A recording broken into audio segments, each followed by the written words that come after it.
अगर कोई आपको नीचा दिखाना चाहता है तो इसका मतलब है कि आप उससे पहले से ही ऊपर हो। जिंदगी जीने के लिए मिली है, इससे लोग क्या सोचेंगे यह सोचने में बर्बाद मत करो। किसी के बुरे वक्त में उसका हाथ पकड़ो, सहारा दो, उसे हिम्मत दो, क्योंकि बुरा वक्त थोड़े समय में चला जाएगा लेकिन वह आपको दुआ जिंदगी भर देता रहेगा। मनुष्य सुबह से शाम तक काम करके उतना नहीं थकता जितना चिंता और क्रोध के एक क्षण में थक जाता है। संबंध परमात्मा से अच्छे बना लो तो तुम्हें किसी की जरूरत नहीं पड़ेगी, तुम खुद सबकी जरूरत बन जाओगे। सलाह देने तो हजारों आते हैं लेकिन जब साथ देने की बारी आती है तो केवल भगवान आते हैं। जीतने के बाद तो सारी दुनिया गले लगाती है, क्योंकि जो आज आपके साथ है वह कल आपके खिलाफ हो सकते हैं। बिना मतलब के कोई आपकी इज्जत नहीं करेगा, लेकिन खुद को इतना काबिल बनाओ कि लोग बिना मतलब के भी आपका इज्जत करें। भगवान कहते हैं सोने से पहले तुम सबको माफ कर दिया करो और तुम्हारे जागने से पहले मैं तुम्हें माफ कर दूंगा। भगवान ऑक्सीजन की तरह हैं जिन्हें आप देख नहीं सकते, लेकिन उसके बिना आप रह भी नहीं सकते। कोई और तुम्हारी मदद नहीं कर सकता, अपनी मदद स्वयं करो। आप खुद के सबसे अच्छे मित्र हैं और सबसे बड़े दुश्मन भी। इंसान तब समझदार नहीं होता जब वह बड़ी बातें करने लगे, बल्कि समझदार तब होता है जब वो छोटी छोटी बातों को समझने लगे। आप किस समय सही थे इसे कोई याद नहीं रखता, लेकिन आप किस समय गलत थे ये सब याद रखते हैं। सब दुख दूर होने के बाद ही मन प्रसन्न होगा। यह आपका भ्रम है। मन प्रसन्न रखो, सब दुख दूर हो जाएंगे, ये हकीकत है। किसी भी व्यक्ति की कोई भी बात बुरी लगे तो दो तरह से सोचो। यदि व्यक्ति महत्वपूर्ण है तो भूल जाओ, और बात महत्वपूर्ण है तो व्यक्ति को भूल जाओ। रिश्तों का संबंध सिर्फ रक्त से नहीं होता। जो मुसीबत में हाथ थाम ले उससे बड़ा कोई रिश्ता नहीं होता। भगवान कहते हैं तुम सब कुछ मुझे सौंप दो, सारा दर्द, परेशानी, और बिल्कुल हल्के होकर मुझे याद करो। धीरे धीरे तुम्हारा जीवन बदल जाएगा। हर रोज रात को सोने से पहले भगवान को अपनी पूरी दिनचर्या बता के सोएं। अगर आपके द्वारा किसी का दिल दुखा है तो मन ही मन उससे माफी मांगे। अगर आपका किसी ने दिल दुखाया है तो उसे माफ करके सारी चिंताएं भगवान को सौंप कर सो जाए। यकीन मानिए इससे आपकी जिंदगी खुशनुमा बन जाएगी। क्रोध बोला हुआ एक शब्द इतना जहरीला हो सकता है कि आपकी 1000 प्यारी बातों को 1 मिनट में नष्ट कर सकता है। सबको हंसाना लेकिन किसी पर भी हंसना मत। सबके दुख बांटना लेकिन किसी को दुखी मत करना।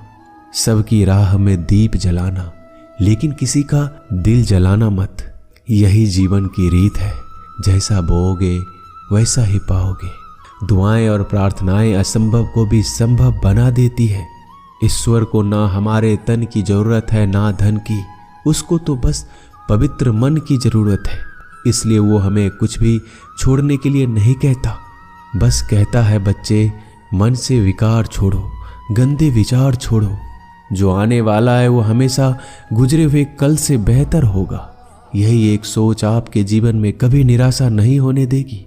झूठ कितना अजीब है, खुद बोलो तो अच्छा लगता है, दूसरे बोले तो गुस्सा आता है। खुशियां चाहे किसी के साथ भी बांट लो, पर गम हमेशा भरोसेमंद इंसान के साथ ही बांटना चाहिए। जीवन में समय चाहे जैसा हो, परिवार के साथ रहो तो सुख बढ़ जाता है, दुख हो तो बढ़ जाता है। सच्चा मित्र वही है जो उस समय में भी आपके साथ खड़ा हो जब सारी दुनिया आपके खिलाफ हो। आपके पास जितना भी है उसके लिए बार बार दिल से धन्यवाद कहें, हर वक्त कहें। यकीन मानिए जितना भी है वो जल्दी कई गुना हो जाएगा। प्रार्थनाएं और ध्यान इंसान के लिए बहुत जरूरी है, क्योंकि प्रार्थना में भगवान आपकी बात सुनते हैं और ध्यान में आप भगवान की बात सुनते हैं। श्री कृष्ण से कितना कुछ छूटा, पहले माँ छूटी, फिर पिता छूटे, फिर जो नंद किशोर मिले वो भी छूटे, संग साथी छूटे, राधा भी छूटी, गोकुल छूटा, फिर मथुरा छूटा। श्री कृष्ण से जीवन भर कुछ न कुछ छूटता ही रहा। नहीं छूटा तो वो था देवत्व, मुस्कान और सकारात्मकता। श्री कृष्ण दुखी नहीं उत्सव के प्रतीक है। सब कुछ छूटने पर भी कैसे खुश रहा जा सकता है, ये श्री कृष्ण से अच्छा कोई नहीं सिखा सकता। इसलिए हमेशा खुश रहें, सदा मुस्कुराते रहें। जीतने का मजा भी तभी आएगा जब लोग आपके हार का इंतजार करेंगे। गीता में लिखा है, यदि कोई आपको अच्छा लगता है तो अच्छा वो नहीं, अच्छे आप हैं, क्योंकि उसमें अच्छाई देखने वाली नजर आपके पास है। अपनी पीड़ा के लिए संसार को दोष मत दो, अपने मन को समझाओ। तुम्हारे मन का परिवर्तन ही तुम्हारे दुखों का अंत है। सोच और नीयत अच्छी रखिए, फिर आपके कष्ट प्रभु स्वयं दूर कर देंगे। याद रखना, भगवान से कभी उम्मीद छोड़ना नहीं और दुनिया वालों से कभी उम्मीद रखना नहीं। सुख दुख एक सिक्के के दो पहलू है। जहां सुख होगा वहां दुख भी होगा, जहां दुख होगा वहां सुख भी होगा।